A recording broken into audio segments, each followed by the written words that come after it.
Hello everyone, I am Jagriti. Welcome to my YouTube channel English Learning by JN.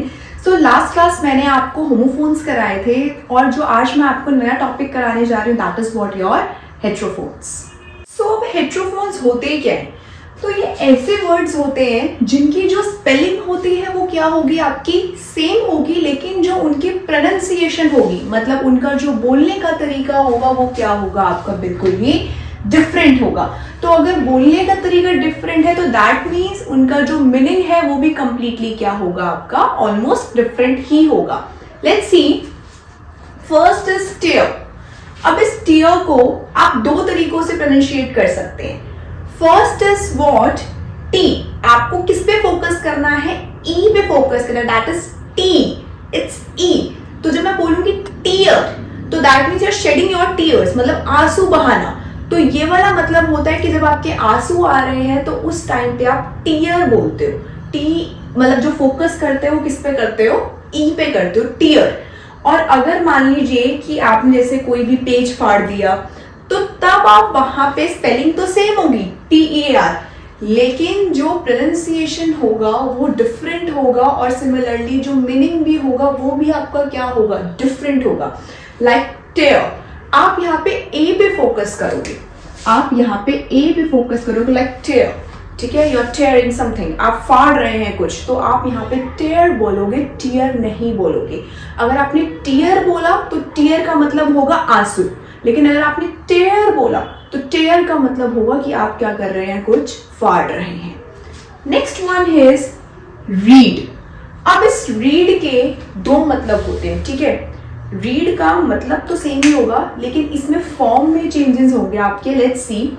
एक read को आप कैसे pronunciate करेंगे, किस चीज वर्ड पे फोकस करेंगे आप. First is E. सिमिलरली ये भी टी की तरह ही है आपका, इसमें आप ई पे फोकस करेंगे. रीड. ठीक है, रीड का मतलब क्या होता है, पढ़ना, कुछ रीड कर रहे हैं. लेकिन अगर मान लीजिए आप रीड कर चुके थे, ठीक है, आपकी वो चीज पास्ट में आपने पढ़ लिया था, तो पास्ट की ही फॉर्म में आप बोलते हैं रेड. बहुत सारे स्टूडेंट्स को इस चीज में बहुत ज्यादा कंफ्यूजन होती है कि मैम स्पेलिंग तो सेम है पास्ट फॉर्म में, हम तब भी रीड ही लिख रहे हैं, वो लिखते रीड ही है, लेकिन उनको मतलब पता नहीं होता कि यहाँ पे जो आप प्रोनाउंशिएट करेंगे वो रीड नहीं होगा, वो आप उसको क्या बोलेंगे, रेड. तभी सामने वाला आइडेंटिफाई कर पाएगा कि आप पास्ट की बात कर रहे हैं या प्रेजेंट की बात कर रहे हैं. तो अगर आप प्रेजेंट में पढ़ रहे हैं तो आप रीड बोलेंगे, लेकिन अगर आप पास्ट में पढ़ चुके थे तो आप उस टाइम पे उसी वर्ड को आप रेड बोलेंगे, आप रीड नहीं बोल सकते. आपका जो फोकस होगा वो किस पे होगा, आपका रेड. जो भी आप नॉर्मल जैसे रेड की जो स्पेलिंग होती है RED, रेड, तो आप रेड बोलेंगे, रीड नहीं बोलेंगे. नेक्स्ट वन है, ये काफी अच्छा है, क्लोज. ठीक है, तो क्लोज की दो प्रोनाउंसिएशन है. First is close.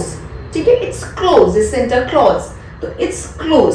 ठीक है, तो close that means come sit close to me. ठीक है, मतलब मेरे पास आके क्या है, बैठ जाओ. मतलब जैसे कोई भी चीज आपके पास रखी है, किसी को भी आपके पास आपको बिठाना है, मतलब पास की अगर नियर बाय ऑब्जेक्ट्स की आप बात कर रहे हैं तो उस टाइम पे ये वाला क्लोज होता है. और उस टाइम पे जो आप प्रोनाउंशिएट करेंगे आप क्लोज बोलेंगे, it's close, come sit close to me.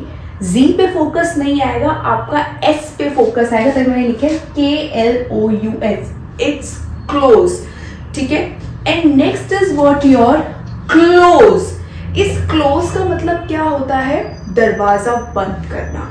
ठीक है, कि आप जब दरवाजे को बंद कर देते, कोई भी चीज आपको बंद करनी है तो उस टाइम पे आप क्या, जैसे क्लोज द डोर. ठीक है, तो आप यहाँ पे जो फोकस करेंगे वो जी पे करेंगे, इट्स क्लोज द डोर. देखो दो प्रोनाउंसिएशन मैं आपको फिर से बता रही हूँ, एक होता है क्लोज, एक होता है क्लोज.